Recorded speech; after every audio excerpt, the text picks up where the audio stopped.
Hey, Scott Sangucci here, Chief Sales Geek over at Sales Qualia. And yesterday, I did a LinkedIn Live that was a topic of consistency. So, how consistency has been a key principle in the work that I do, with my business, with the work, my work as a family member, partner, spouse, with my wife, and as a dad to my son, and also consistency, especially around ultra running. I use that as an example. The consistency that has enabled me to continue to do more things and set higher and higher standards for myself. What I want to do today is get a little bit more specific and talk about three specific strategies on how to be more consistent. So, not just why is this thing important, like consistency is something you should do. I think for most of us, we would agree, yeah, okay, I should be more consistent. I should. The question, of course, is, well, how? How do I become more consistent? And so, there's a lot of different strategies that have worked for me and for the clients that we've coached, for example, around building out new systems and being more consistent with their sales work. Specifically, though, I just want to focus on three today that I think if I share those with you, that will give you some ways to think through something you might be able to implement right away. And maybe not all three, but at least one of those three to implement so that you can be more consistent around that thing to which you want to be more consistent. So the three that I want to talk about is number one is making time and scheduling everything. The second is communication with the people around you. And the third is thinking about small wins and building momentum. So I'll just take a couple minutes on each. And again, just think through how you might apply what I'm sharing here into your work or your day or your routine so that you can become more consistent. So number one, when I talk about making time or scheduling everything, one of the things that I do is I schedule everything. I mean everything. And to the point where it might feel like, am I being too, overzealous about my schedule and my calendar? Maybe. However, my experience has been that this will also help with communication, which I'll talk about in just a moment.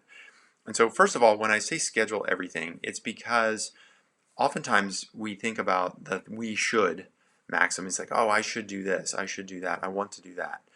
And we say, well, geez, if I only had the time, like, how could I find the time to do that? And my way of thinking about this is not to find the time, but to make the time. And so when you begin to schedule everything, it helps, at least for me, it helps me see what time is truly available to me in my day and where I might be able to trim or trash certain tasks or activities that are either low value, could be delegated out, or just simply or even further, like might even be negatively affecting me. So I add all of my running and training to my work calendar. Even if I'm planning to do a run that's at 5 o'clock in the morning when I first wake up, I still put that into my work calendar so that I can see it. And I do that for the entire week ahead. So I look at my training program that my running coach has given me, and then I map the activities that he is recommending that I do into my calendar, because there are some days where I can get up at 5 in the morning and go out and knock out a run first thing in the morning.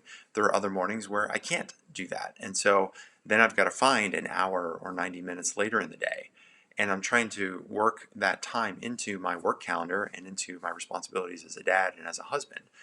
And so when I schedule everything, what that allows me to do is figure out exactly when do I have the time, or how do I make the time available. And sometimes I have to make the time by getting up at 4 in the morning and going for a run at 5. And sometimes I can figure out a way to double up on tasks. So as an example, today in the afternoon, my son is going to do a rock climbing camp, after school camp, and that runs from I think 4:30 until 5:45, right? So we got to leave here the house at 4:15, make sure we get there for check-in, and so he's got an hour and 15 minutes where he's going to be doing rock climbing. And so for me, in my running program, I have a 60-minute run that's scheduled. So perfect. So now I can double up on tasks instead of like dropping him off and coming home and picking him back up. I can just drop him off, make sure I'm in my running gear before I go for a 60-minute run, and be back by the time he's about finishing up. And that still gives me a chance to cool down, do some stretching, maybe do a little bit of strength work, some push-ups or something. So by the time he's done his rock climbing day, we can head home and have dinner together. So that's an example of being able to see, not just assuming that I'm going to find the time to do a 16-minute run. It's looking at my calendar, knowing like I have to do this because my wife is not available in the afternoon. She's doing something else that's important to her. So if it's my responsibility to take him to camp, by scheduling that and seeing that in my work calendar, and then putting the training time in my work calendar, it just helps me see when I've got time available.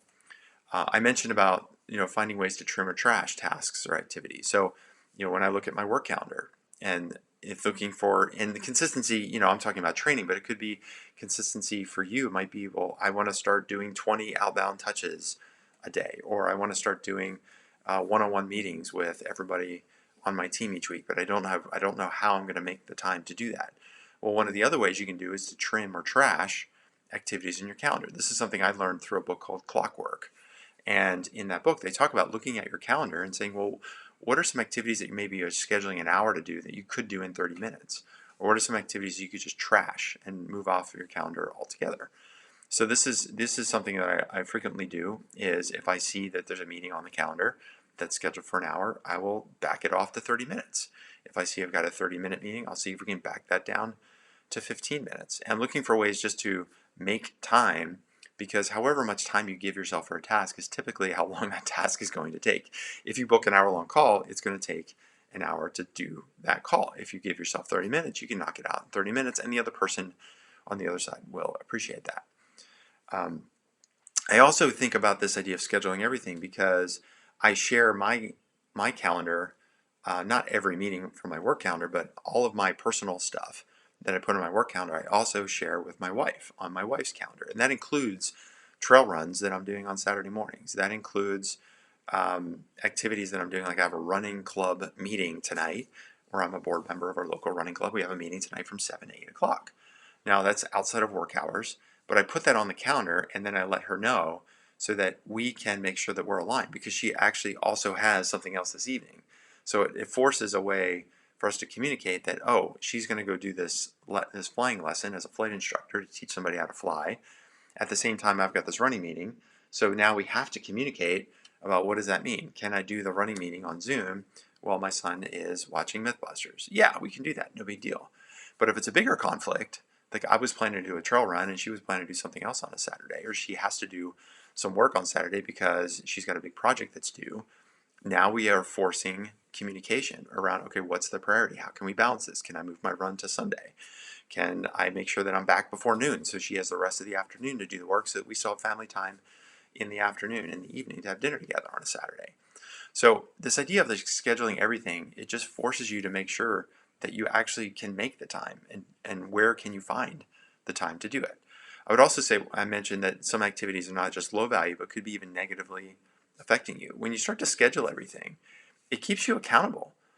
If you look at your calendar every day, if I look at my Tuesdays, for example, or my Thursdays, they tend to be very full days because those are heavy focus days on clients and coaching.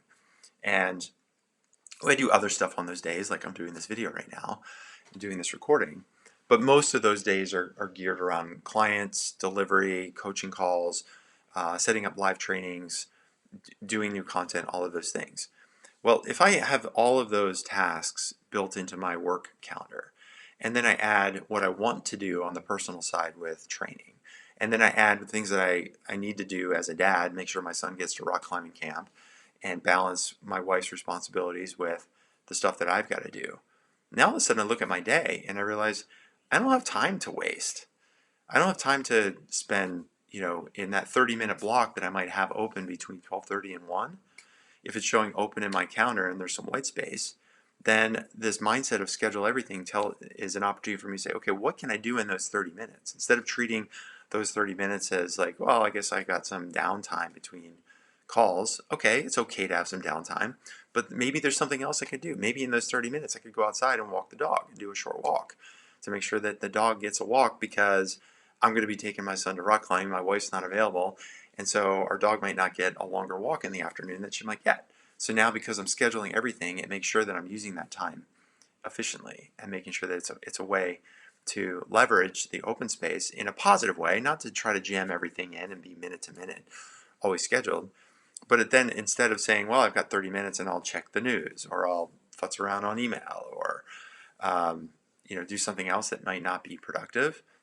It's the mindset of saying, well, what could I be doing with those 30 minutes that's going to benefit me and benefit the people, or in this case, the animals around me, right? So that's number one, is just schedule everything. And I think the more you get in the habit of doing that, I think that will help you figure out what time you really do have available. I use color codes in my calendar, different colors for different kinds of meetings, different colors for different personal stuff. Internal meetings are gray colored, coaching calls are green color, sales related stuff is a peach color, anything personal is purple. So we've got these different color codes, and it allows me to just get a snapshot of what's going on in the day, and also allows the team who has access to my calendar to see what else is happening. And that's the final thing I want to mention about schedule everything. It will lead into communication in a minute, is that when I do the schedule everything, that means like on Wednesday mornings, as an example, that's one day in the week when I have blocked that time out from 5 in the morning until 10 in the morning. It's blocked out as Scott does a long run on the hills. And that means the team knows, do not schedule stuff for me there. If there is a client that needs to meet early in the morning, no worries. We have Tuesday available, we have Thursday available, we have Friday available. There are other days other than Wednesday that we can do that. And the same with sales related calls. If there's somebody who wants to join the program, is interested in learning more, no worries. We can do it Wednesday afternoon if Wednesday has to be the day. But blocking out that time makes sure that I never have to worry about sacrificing the things that are important to me and are necessary for me to reach my other goals. I have to do these long runs twice a week. I do a long trail run on Saturdays, and I do a shorter trail run on Wednesday mornings up in the hills. I still get back home before too late, and I still have the rest of the day ahead, but it's something I gotta do.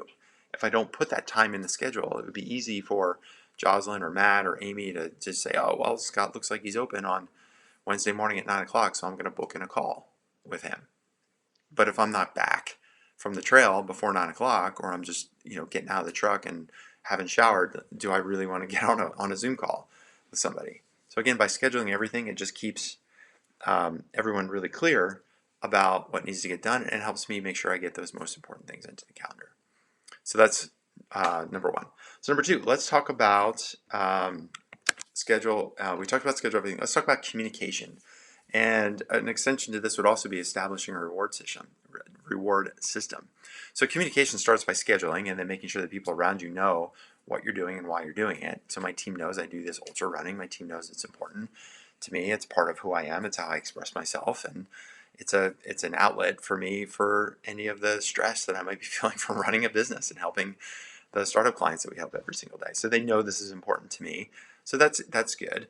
For my wife, she knows it's important to me that I do these because, again, it's part of who I am and part of my personal expression. And so what I would also say is, though, just communicate why those things are important. Not just that it is important, but why is it important? Like, hey, Lena, the reason I'm doing the long runs on Wednesdays and Saturdays are because Wednesday is a good break in the week for me between Monday and Tuesday. I can go do a long run. It helps break the stress. I can get out in the hills. That's a day where she doesn't have early morning requirements for her work. So we've just sort of decided, okay, Wednesday's the best day midweek. And the reason why I do this long runs on Saturdays is so that I can take Sunday off from training and just make Sunday a completely full focus day on family stuff. So that's why it's a Wednesday and a Saturday. It's not just that I'm scheduling these on Wednesdays and Saturdays because I want to. Yeah, I want to do those things. But it's also important for them to know why I've chosen those days, so they understand some of the psyche and psychology around it. Right? So the why behind it is part of the communication. And it's also important to think about that reward system. So as you're communicating it with the people around you, like if I communicate to my son, say, hey, listen, one of the things we're going to be doing over the next 3 weeks is I'm going to be really focused on, delivering this workshop that we're going to be running.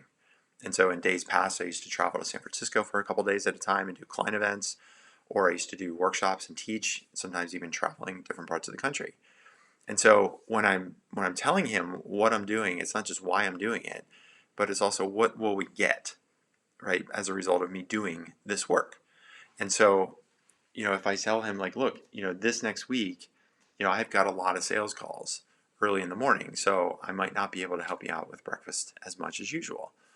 But while that might be a bummer in the short run, the good news is, like, if we hit certain sales goals, what if we decided to go to Legoland once things open up again?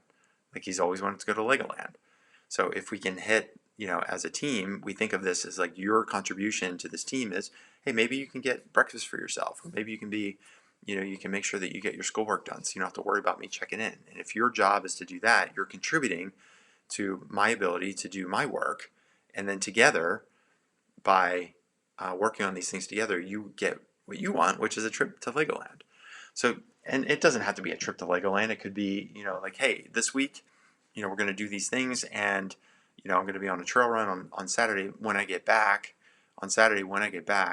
then we're going to spend the rest of the day doing stuff together. We're going to go to the basketball court and play basketball. We're going to go to the soccer field. Or I set up a play date with your friends, and in the afternoon, we're going to go over to their house and go swimming, right? So, but the communication piece, I think, also needs to include some reward, and that's the why for them, not just the why for you. Personally, why is important to you, but it's also the why it's important to them, and it gives them some motivation and incentive to help you along the way. And again, these are just strategies that work for me. They're not perfect; they don't always work for me. Certainly, I could always do a better job communicating. Maybe I do try to schedule too much at one time, and then I end up juggling things around. But generally speaking, these are the first two of the three that I want to share that tend to work. The third thing I want to share, the third principle around how to be more consistent, is to start small. You want to accumulate quick wins. You want to build momentum. And I'll use the same analogy I've been using in some of this thread, which is training, right? If I'm training for a 100-mile race, if I start my training in January for a race at the end of June, I'm not going to go out on January 4th and expect to do a 50-mile run, right? I know I need to build up to that. Right? I know I need to build over the course of months to get to a place where I feel comfortable doing a 50-mile run in training if I need to in order to be ready for a 100-mile run. I know on January 4th, I'm not going to set a PR on my deadlifts in the garage. Right? I'm not going to set a PR when it comes to my mileage and my pace. Right? I'm going to start small. So in those first few weeks, and you're building up base miles. Maybe in that week, those first couple of weeks, it's like, hey, I'm going to run 30 miles a week for those first 3 or 4 weeks to make sure that my body is up and running and that I'm feeling good. Because eventually in January, by the end of January, I'm going to start thinking of how do I bump it up to 50 miles in a week? And how do I do a 30-mile run as part of training in March or in April, which is something I'm doing now. I'm doing a 50K race this weekend, a 31-mile run as part of my training. I couldn't have done that on January 4th. So if you start small and accumulate those small wins, it allows you to build momentum. It allows you to build some confidence as well. Because if you're, let's say in your business world, like say your goal is for your company to hit a target of 100 outbound touches a day. Like, hey, we're really clear on our target market. We've got some great messaging. We know who we can help. We've got some great success. So now we want to get the word out to more of the people in our target market, right? We want to do 100 a day. But if you've never done outbound, maybe all of your sales so far have come from inbound or referrals or through land and expand with your current customers. And now you want to add this outbound strategy as part of your sales and revenue focus. Cool. That's probably something you should do. But if you start off the first week and say, like, how do we go from 0 outbound to 100 touches in a day? Well, you're going to set yourself up for failure. Because even if you do 90, we're like, wow, we did 90, but we didn't do 100. Right? That's kind of ridiculous to think that way. And also, let's make sure you're doing it the right way. Right? Just like I would want to build up on my training to make sure my form is right, that I don't have any persistent injuries. I don't want to try to lift too much weight on a dead weight so that I end up injuring myself. I want to make sure my form is good with lighter weight. You want to do the same thing with an outbound strategy, right? So build up. Say if your goal is to get to 100 touches per day, it doesn't have to be the first week. It could be, hey, we're gonna do 30 minutes or a power hour per day just to see how many good outbound touches we can do in 1 hour. Right? Because that is going to help you figure out how much time you actually need to schedule if you want to do 100 outbound in a day. Right? If you think about, well, I'll just do 100 in a day. How hard could that be? I could just load those up into Sales Loft, or I can load those up into HubSpot, or I can load those up into some other platform and then just start sending them out. Maybe you realize, like, wow, this actually, to do some personalization takes some time. So instead of looking at the target of being 100 outbound in a day, you can say, well, let's do it for an hour every day for a week. And let's see how many good touches we can do in an hour. Because you might find maybe you can only do 12 in an hour. Maybe the first day you only do 8. You're like, wow, that took a lot of time just to do 8 touches. But gosh, I learned something. And maybe I've got some templates now that I've built. And maybe the second day you do 15, and the third day you do 20, and the fourth day you do 20 again, and the fifth day you do 25. Now you're starting to get a feel for, okay, in an hour I can do 20 on average. I can do 20 good touches in 1 hour. So that means if we're going to do 100 outbound touches in a day, I have to make sure, whether it's me personally or my team, is blocking out 5 hours of time to do this right. It informs you about what time you need to do the thing that you want. And further, just if you say, I'm just going to do it for an hour, you set yourself up to win. And like, hey, I'm going to schedule this 1 hour power hour of doing outbound. And whether I do 5 or 8 or 10 or 12 a day for that first week, the win is that I'm doing it and I've done it for an hour and now I have information and now I've improved it. And so then you can go, okay, well, how do we go from 20 in an hour to maybe nudging it to 25 or 30? Or maybe you just realize like, hey, we can only do 20 good ones in an hour. And maybe it's 15 good ones in an hour. Whatever that number is, it allows you to then figure out what those metrics should be instead of setting some metric that you really don't even know what it's going to take to get to, or setting it so high that you're setting yourself up for failure. And that way you can celebrate the small wins. You can accumulate that. You can build the momentum around the learning so that over the course of maybe at the end of the month, you say, we're going to work towards getting to 100 quality touches in a day. And from there, you might realize, well, actually 100 outbound touches isn't really the target. What really the target is, how do we book 5 meetings a week? That's the real number. And so maybe that means we don't have to do 100 if we're doing them well. Maybe we only have to do 50 really good ones to get 5 meetings instead of trying to blast 100 out for those same 5 because the quality is less. And so this idea of like starting small is actually a benefit because it's going to help you figure out what the patterns are that you need to follow and what the metrics should be, so that it'll make it easier for you to follow the consistency and get into the consistency that you want. So anyway, that's it. I just wanted to share the how behind the why or the what. I guess the what yesterday was the what, which is like, hey, consistency has been really an important part of my routine and helped me to accomplish the things that I want to accomplish in my training and my work and my family stuff and balancing things out. And so today I just wanted to share 3 specific strategies with some examples. So hopefully, as you've been listening, you thought to yourself, okay, I can start scheduling everything. I can start color coding. I can take a week and start mapping out. If it's like, hey, I want to start exercising, because I know I haven't been doing that. I promised myself I would. Spring is out. Things are opening up. It's easier to be outside. The weather's nicer. So, hey, the next week I'm going to find 30 minutes a day and schedule that. And then I'm going to communicate it to my team around me. Like, hey, midday at 2 o'clock, I'm leaving the office to go do a 30-minute run walk. And in that 30 minutes, my goal is to see how far I can get in those first weeks in a sensible way. Disclaimer, make sure you contact your physician before starting any exercise program. But this idea of now you can communicate that to your team, give yourself a little incentive and a motivation, and then you're starting small and accumulating those wins and just doing it every single day, 30 minutes a day for 5 days. And then the next week you can start building. Okay, well, what if I want to do 45 minutes? Or what if I can still only fit 30 minutes in, but maybe the next week instead of covering 2.5 miles, let me see if I can get closer to 3. Maybe by the end of the week I can get to 3 miles in those 5 minutes and start continuing to build from there. And then maybe, weeks 3 and 4, you can start stretching it. Well, instead of doing my run midday, I'm going to get up early and see if I can get a 45-minute block in. So now I can run 4 miles instead of 3. So this is the pattern that you need to follow, or at least what I've always followed, and it's always worked for me. Whether it's starting a big training program or years ago, I had knee surgery, and I was literally starting from zero. I had torn meniscus, had to go in there and scope it out, and I was not able to run for a couple of months. I was on crutches, and it was finally time after doing physical therapy that I was approved. My physical therapist said, yeah, you can go out, try a short run. And I still remember that run. It was in 2000, I want to say it was in 2015, 2014. And when I had the knee surgery, pretty sure. And I remember months later being able to go on that first 4-mile run. And I remember thinking, on the one hand, this is glorious. I get to actually go out and run without pain. My knee is fixed. And on the other hand, it was tough because I was seeing how slow I was going, how out of breath I was, how hard 4 miles felt.